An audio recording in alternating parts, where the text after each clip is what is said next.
One of the things that we posted recently on Dad's Rank Things was our special fall skill. And that is, as you move around the bonfire, the smoke follows you wherever you go. We just can't avoid it. But, we're not going to talk about that here. We want to talk about eating. That's what we do here on Dad's Rank Things. Eat and drink. Eat and drink. And then we talk about it, we rank it, we consume and love, right? So we're doing the top 3 bonfire foods. Now, I'm going to be honest, I'm not a bonfire food expert, so Jones is a little bit more country than me, so I'm going to rely on his expertise in this category, but I'm going to start us off with number 3, and that's chili. Ooh. All right. Now, some of us could argue the old days, like the 1800s, and you cook your chili on the fire. Was that the start of one of the greatest bonfire traditions of all time? Yes, I think it was.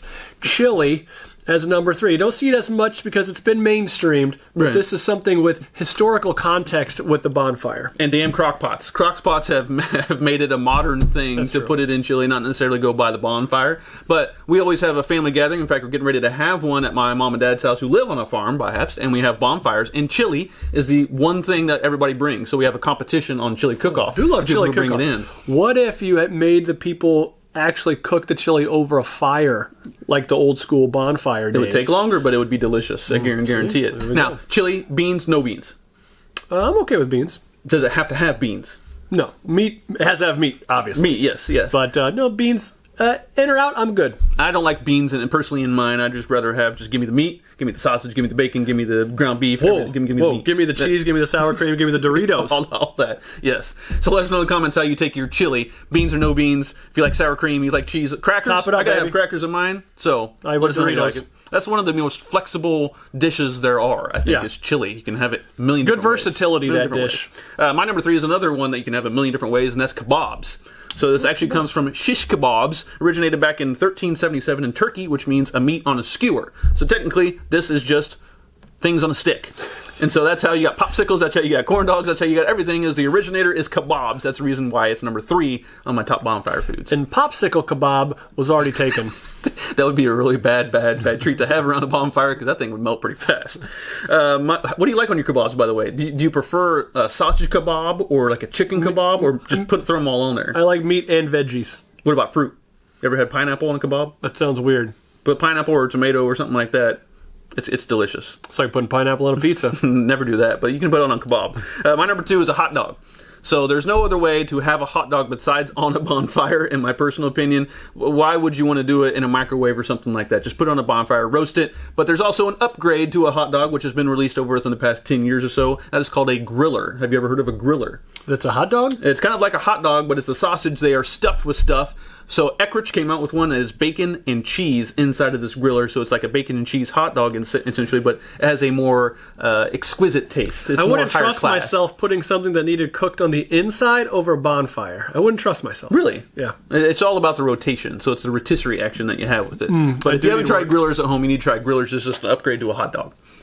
I tried to have pumpkin beer as an option here. But, I ended up with hot dog as my number 2. Put that wiener on a stick and throw it out there, y'all. I wonder when wiener was going to get said, yes. Everybody has to have a wiener at their bonfire. And so for me, obviously, number 1 bonfire food. Guys, I'm not a communist. It's a s'more.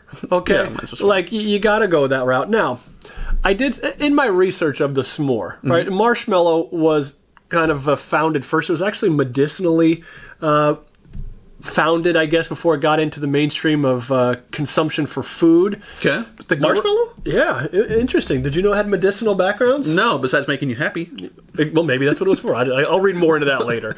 But the graham cracker, what an interesting twist I was finding out on this, that the graham cracker was originally invented to curb sex drive.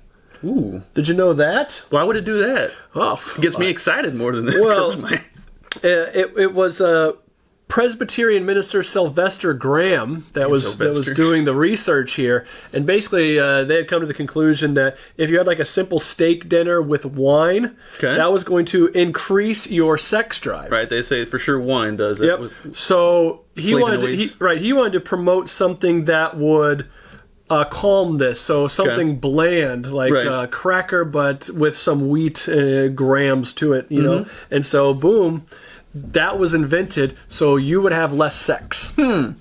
So graham cracker was created to make people less horny. Correct. And I would... That's an odd medicinal purpose for graham crackers. I would say, if anything, it would lower cholesterol or something like that. It does those things. Not when you put it on a s'more, but it does those things.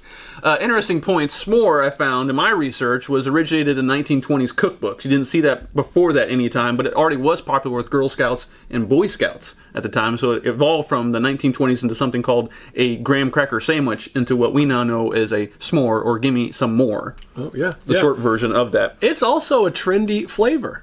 Oh, yeah. Yeah, especially S'more? nowadays. Yeah. The DQ Blizzard is now s'more flavored. You can have s'more flavored Oreos. Jelly Belly. Yeah, everything. World record s'more, by the way, 267 pounds. Like one s'more, that would decrease a lot of sex drive. Ain't nobody having sex at that campfire.